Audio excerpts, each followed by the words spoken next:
வணக்கம், வாழ்க வளமுடன். நாம மீண்டும் விஷாரத் பூர்வாத்தில் ஆண்டாள் பாடிய திருப்பாவை செய்யுளை விளக்குகங்கிற கேள்விக்கான விடைய நாம இப்ப கேட்க போறோம். மாதங்களில் நான் மார்கழியாக இருக்கின்றேன் என்றார் கண்ணபிரான். ஆனா நம்ம எல்லாருக்கும் மார்கழி மாசம்னா யார் தான் ஞாபகம் வருவாங்க? ஆண்டாள் தான் ஞாபகம் வருவாங்க இல்லையா? அந்த ஆண்டாள் கண்ணனை எவ்வாறு துதித்து பாடினார் அப்படிங்கிறத தான் நாம இன்னைக்கு கேட்க போறோம். மாதங்களில் சிறந்த மாதம் மார்கழி மாதம். கூர்மை பொருந்திய வேலாயுதத்தை உடையவனும் கொடும் தொழிலை புரிபவனுமான, கொடும் தொழில் அப்படின்னா காக்கக்கூடிய தொழில், பகைவர்களிடமிருந்து தன் மக்களை காக்கக்கூடியவர் யாரு? நந்தகோபன். நந்தகோபன் யாரு? கிருஷ்ணனோட வளர்ப்பு அப்பா. நந்தகோபனுக்கு மகனும் அழகு நிறைந்த கண்களை உடையவளான யசோதை பிராட்டிக்கு சிங்க குட்டி போல் இருப்பவனும் மேகத்தை ஒத்த உடல் மேனி. மேகத்தை ஒத்த உடல் மேனினா என்ன நிறம்? கருப்பு நிறம். வெள்ளை நிறத்தில் இருக்கக்கூடிய மேகங்கள் நமக்கு மழையை கொடுப்பதில்லை. கருநிறத்தில் இருக்கக்கூடிய மேகங்களே நமக்கு மழையை கொடுத்து நம்மை காப்பாற்றும். அதுபோலவே மேகத்தை ஒத்த உடல் மேனியையும் செந்தாமரை மலர் போன்ற திருமுகத்தை உடையவனும் நாராயணன் தானே என்று இருக்கின்ற கண்ணா, நீயே எங்களுக்கு மழையை தருவாய். ஆதலால் இந்த உலக மக்கள் கொண்டாடும்படி இந்த நோன்பிலே ஊன்றி நீராட வர விருப்பம் உடையவர்களே வாருங்கள்னு நம்ம ஆண்டாள் அழைக்கின்றார். இந்த பூமியில் வாழ்கின்றவர்களாகிய நாம் திருப்பார்கடலில் துயிலும் திருமாலின் திருவடியை பாடி நோன்பு நோக்க தொடங்கிய நாம் நெய்யை உண்ணக்கூடாது, பாலை பருகக்கூடாது, அதிகாலையில் எழுந்து தண்ணீரில் குளித்து கண்களில் மை தீட்டாமலும் தலையில் மலர் வைத்து முடிக்காமலும் இன்னும் செய்யத்தகாத செயல்களை செய்யாமலும் கொடிய கோல் சொல்லுதலை சொல்லாமலும் திருமால் பெருமையையே நாம் பேச வேண்டும் என்று ஆண்டாள் நமக்கு கூறுகின்றார். இந்த உலகத்தை அளக்க வந்தபோது பாலகனாய் இருந்து, அதாவது இது வாமன அவதாரத்தை குறிக்கக்கூடிய ஒரு வரி. வாமன அவதாரத்தப்போ திருமால் என்ன பண்ணுவாரு? மாபலி சக்கரவர்த்திட்ட போய் எனக்கு 3 அடி நிலம் வேணும்னு கேட்பாரு. குழந்தைதானே என நினைத்து கொண்டு மாபலி சக்கரவர்த்தி சரி என்று சொன்ன பின்னர் இவர் என்ன செய்வாரு? பெரிய உருவம் எடுத்து 3 அடி அளக்க ஆரம்பிப்பாரு. முதல் அடி பூமியையும், 2வது அடி விண்ணையும், 3வது அடி பாதாளத்தையுமாக அளப்பதாக கதை உண்டு. அததான் இங்கே ஆண்டாள் சொல்லி இருக்கிறாங்க.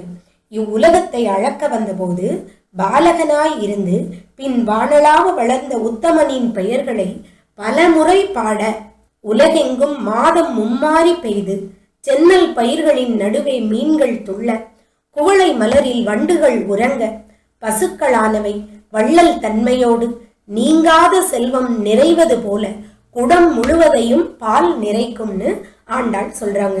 இதெல்லாம் எப்ப நடக்கும்? நாம திருமாலின் பெயரை பன்முறை பாட வேண்டும். அதனால் செல்வங்களே, நீங்களும் மார்கழி நீராடி அத்திருமாலை வணங்க வாருங்கள் என்று ஆண்டாள் அழைக்கின்றார். கடலுக்கும் மழைக்கும் தலைவனான கண்ணா, நீ உன்னுடைய கொடையில் ஒன்றையும் ஒழிக்காதே. கடலினுள் புகுந்து பேரொலி செய்து ஆகாயத்தில் ஏறி, இதையெல்லாம் சயின்ஸுங்க, நீங்க நல்லா கவனிச்சு பாருங்க, உங்களுக்கு புரியும். இந்த அம்மா எதை சொல்றாங்க அப்படின்னா, நம்ம படிக்கிறோம் இல்லையா, மழை எவ்வாறு பெய்கின்றது? கடலில் இருக்கக்கூடிய நீர் ஆவியாகி மேகமாக மாறி பின் குளிர்ந்து நமக்கு மழையாக பெய்கின்றதுன்னு நம்ம அறிவியல்ல படிப்போம் இல்லையா? அததான் இந்த அம்மா யாரு? நம்ம ஆண்டாள் அம்மா அப்பவே திருப்பாவையில சொல்லிட்டு போயிட்டாங்க. என்ன சொல்றாங்கன்னு பாருங்க.